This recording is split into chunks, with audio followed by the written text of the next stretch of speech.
not sure what our best money-making methods will be, but I'm going to start with mining, which will eventually lead to smithing. Not necessarily because it'll make us money. I mean, I should be able to sell any excess armor we make to the assorted armor shops for some good money, but also because I need a full armor set of my own. Kind of the tough part about this grind is that the mining goes so much faster than the smithing. Like, I'm probably going to get level 10 mining during this trip, but I'm still only level 3 smithing. See here on my 6th rock, I got another beginner clue scroll, so that'll definitely be something else we check out this video. So here's another random event. Looks like we're going to get some free fishing XP. That would have been nice last episode, grinding for that pike, but either way, it's a nice free XP. So I just caught the pre-cooked fish. I wonder if that actually restores any health if you eat it. Oh, apparently it's so vile you can't eat it if you want to. Okay, that answers that. Alright, so there's the end of the random event. And there's our free fishing XP. Doesn't quite get us a level, just 90 experience away. That's pretty cool. Lots of free experience. There's 15 mining, and I just noticed something kind of interesting. Well, obviously the smithing levels are going a lot slower than the mining levels. With 15 mining, this allows us to mine iron. We won't be able to smith them until level 15 smithing. One way to boost our smithing level is by doing the quest, the Knight's Sword. Interestingly enough, the Knight's Sword requires 2 iron bars. So, yeah, doing a quest to unlock iron bars. Quest requires iron bars. That's okay though, because there is an iron bar spawn in the wilderness. So, this will be our first attempt of going into the wilderness on this Iron Man. So, let's see how that goes. Alright, so it looks like the iron bar is in here, and that grizzly is basically guarding it. He should be able to get out on that side, I just don't know if he will. Oh, he might be able to get out on this side. I actually need 2 bars, I believe, for the quest, so even if I get this one, I still have to get away and world hop and get another one.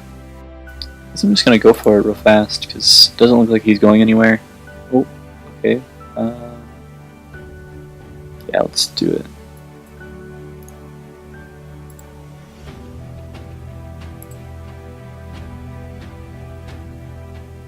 Okay. So I should be able to just wait out the combat timer here and switch worlds. Okay, so on this world, I guess the bears aren't quite as territorial. Iron bar. I believe it says you can take more iron bars for like your own sword after the quest, but I don't think I really need one. I already have a black sword, which I think is better than the one you get from the quest. So I'll just stick with the 2 and go ahead and get out of here. Alright. Made it back to safety. Okay, so I got the iron bars. Guess I'll figure out what this quest starts at, and besides that, I believe we have all the requirements needed. Alright, so it turns out I have no idea how to make pie. I thought you used kind of the same ingredients as you do for a cake, like I did for the Cook's Assistant quest, but it's not working, so I guess I better Google that. Okay, so it turns out you actually use a bucket of water, not a bucket of milk. Really shows how much I do things myself instead of just using the GE. Alright, there's 2 pastry doughs. Now we just have to get a pie dish and see how successful we are in cooking them. Okay, so it turns out we can actually make a pie dish ourselves, but you have to have a crafting requirement for it. Level 7 crafting. That's a skill we haven't even touched yet, so it's only level 1. I'm sure level 7 wouldn't take that long, but what's even faster is we can walk to Varrock and get one for free from a room in the palace. So that's what I'm going to do. And that is 2 uncooked red berry pies. So let's go back to Lumbridge and hopefully cook one of those. Maybe both if we're lucky. Okay, so surprisingly enough, I actually successfully cooked both of the red berry pies. So that's pretty awesome. So we officially have everything we need to start the Knight's Sword quest. I got our picks equipped, have a red berry pie, and have 2 iron bars. So the first step is to go to Falador and talk to the guy there about starting the quest. We'll talk to the squire in the White Knight's castle. So here we are in Falador. We'll go ahead and talk to this squire.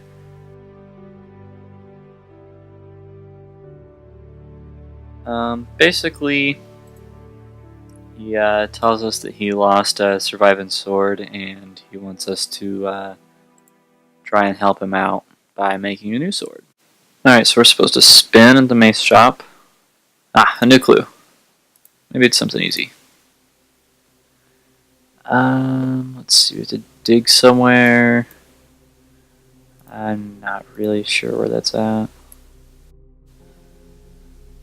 So here we are at the Varrock Library. We're going to talk to Reldo, and he should send us down to south of Port Sarum to talk to Thurgo. Alright, so now we have to walk pretty far the opposite direction. Finally made it down to Thurgo. He lives in this little hut out in the middle of nowhere. So now we have to tell the squire that we need a picture. And he tells us that there's a portrait in Survivan's room. Well, apparently that was a lot easier than the guide makes it sound. It says, like, if Survivan's in his room, he'll, like, catch you doing it and stuff, so that was easy. He wasn't even in his room. I'm gonna go ahead and knock out this clue scroll step. I don't know why it keeps flashing the old one, but the new step is right here in this, like, little fenced-in area. Oh, another new clue. Okay, Bob's Brilliant Axes. Oof. Guess it's kind of sad, but this is our current best gear setup. I don't think the White Apron actually has any stats, but I don't have any chest pieces at the moment.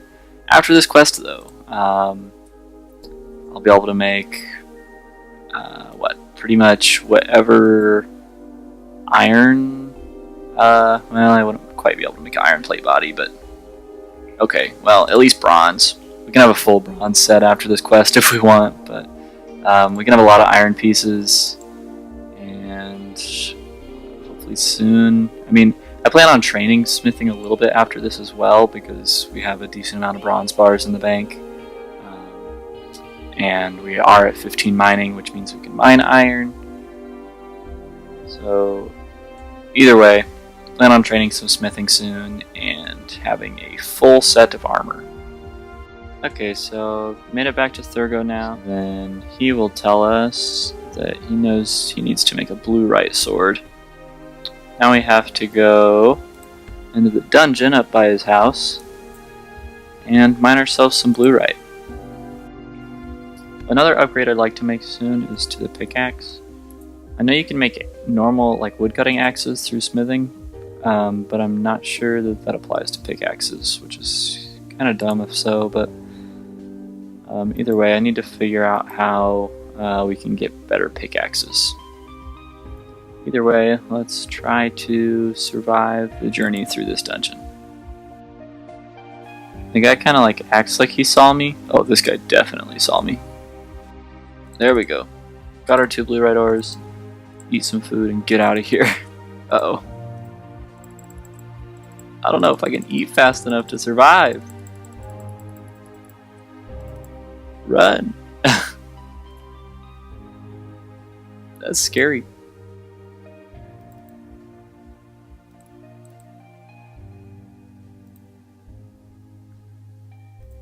Oh, everybody's attacking me now. But it looks like we survived. For a quest that rewards this much smithing XP, apparently there's not actually any smithing involved. We just give the ingredients to Thurgo, and he does it for us. So I don't really know how I learned any new techniques to get that much experience, but you know, I'm not complaining. Here comes the end of Knight's Sword. 12,725 smithing XP puts us at level 29 smithing, not quite 30. Yeah, so we got plenty of options now for upgrades thanks to that quest. So I made it over to the plate body shop, and it looks like we should be able to sell a plate body for 96 coins. Okay, I'm about to take a break for the night, but I'm feeling lucky. This should be the last step on the clue scroll. Let's go see what we get. Alright, he gave us the casket. I think these shrimps are cooked, so I guess that's some free food. And a leather body. Well, it saved me getting to 14 crafting. I mean, obviously I have to train crafting at some point, but there's some free body armor. Pretty cool. So next up will probably be a mining/smithing grind to finish out the rest of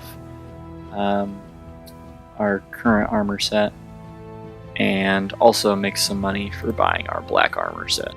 So you might be thinking, hey, if you're going to continue on this mining and smithing grind, why aren't you upgrading your steel pickaxe to something better?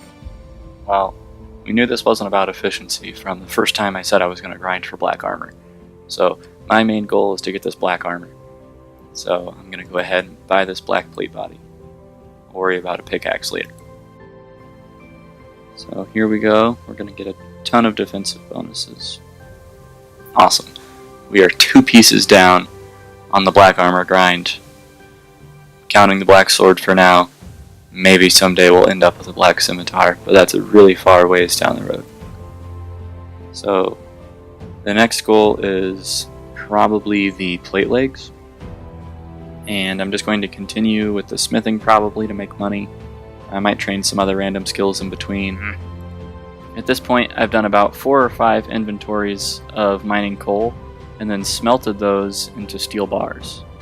After that, I just basically made whatever the highest steel item I could at the time was. I started off making maces, and then upgraded to med helms after that, and now I'm making steel swords. Earlier I bought the black plate body, but now I have enough gold so I can go trade in the steel plate legs for black plate legs. Here we are at Louis' legs shop. We have yet another piece in our grind for black armor.